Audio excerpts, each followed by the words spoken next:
علی دی محبت سکھاؤ اور اپنے اولاد کو قرآن دی تعلیم دیو،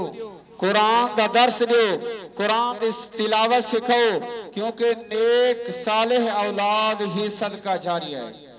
اگر نیک اولاد صالح اولاد کل کو قرآن برسی، حضور دا فرمان برسی، ان دا ثواب ان دے بابے کو ملسی۔ اگر نیک اولاد ان دے واسطے دعا کرسی، ان دی قبر دے اندر اللہ تعالیٰ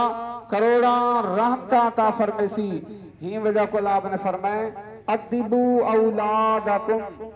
اپنے اولاد کو ادب سکھاؤ، اپنے اولاد دی تربیت کرو، پرورش کرو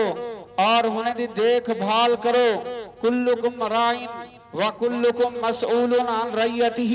تساں وچوں ہر بندہ ذمہ دار ہے۔ کل قیامت والے دمار ہوں کنے ہوں دی ذمہ داری دے بارے پوچھا ویسی کہ کیا تے اپنے اولاد فرض نبھایا ہاں، تیری اولاد غلط رستہ اختیار کیتا ہاں، کہ ہوں وقت تو نے اپنے اولاد کو کیوں نہ روکیا ہاں، کیا جے ساری اولاد غلط رستے دی طرف وینی پیے، معاشرہ خراب تھے گئے اور معاشرے دے اندر بے حیائی فاشائی عام تھی گئے، کیونکہ ہی دے ذمہ دار